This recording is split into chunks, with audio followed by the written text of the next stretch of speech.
know the saying, behind every good man, there's a good woman. For Ron Edwards, it's his wife, Linda. Well, nearly 40 years ago, Linda and I made a pact that we would be with each other through thick or thin.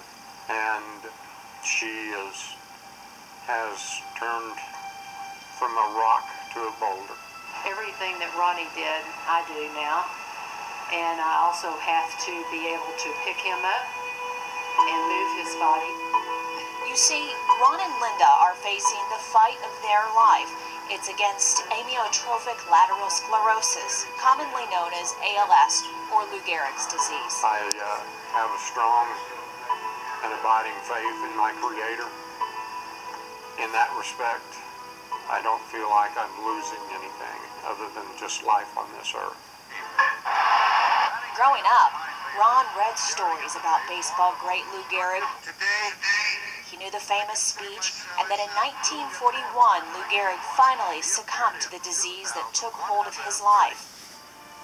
But as the years passed, he didn't think much about Lou Gehrig. Now a father of 2 and grandfather of 3, Ron and his wife of almost 4 decades have been living their American dream. He has become a successful banker, an avid golfer, a soccer buff, and a man who loves experiencing life with his wife and his family.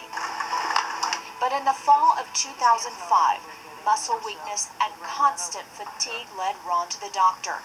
It was devastating. The diagnosis, ALS.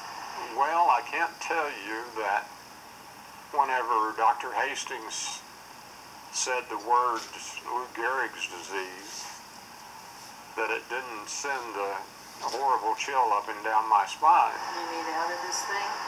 Sometimes there's things that are worse than death. I had a husband that was extremely outgoing, extremely active. Within less than a year, he went from doing everything to not being able to do anything.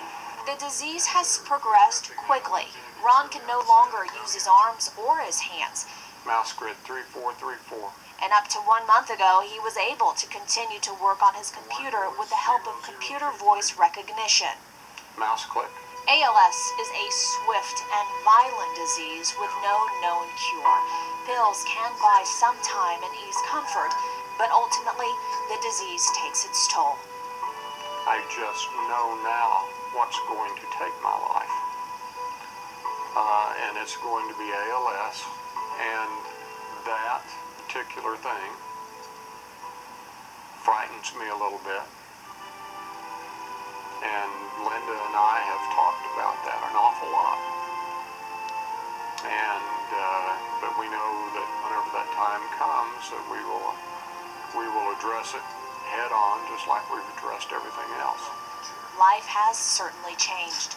Retirement is now out of the question, but he has begun a new journey and a stronger bond with Linda. We have grown closer together because you have to be intimate with not only your bodies but with your mind, that you can share your fears and your hopes and your dreams on a daily basis.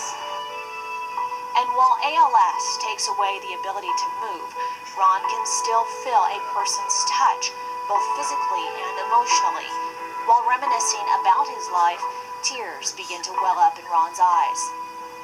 My grandchildren are growing up without me being able to embrace them in my arms.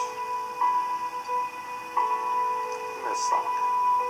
I still get to hear the laughter of their voices. I feel the touch that they have. I don't fear passing from this life to the next life. I regret the fact that I'm going to be leaving Linda here, but I know that she will carry on, and my family will continue, and my grandchildren will grow. It's not easy to watch a loved one suffer.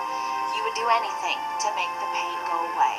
But for Ron and his family, life right now is about embracing memories, cherishing time, and having hope. But you always seem to find some way to adjust and adapt, and eventually you just cope with it. You can't give up.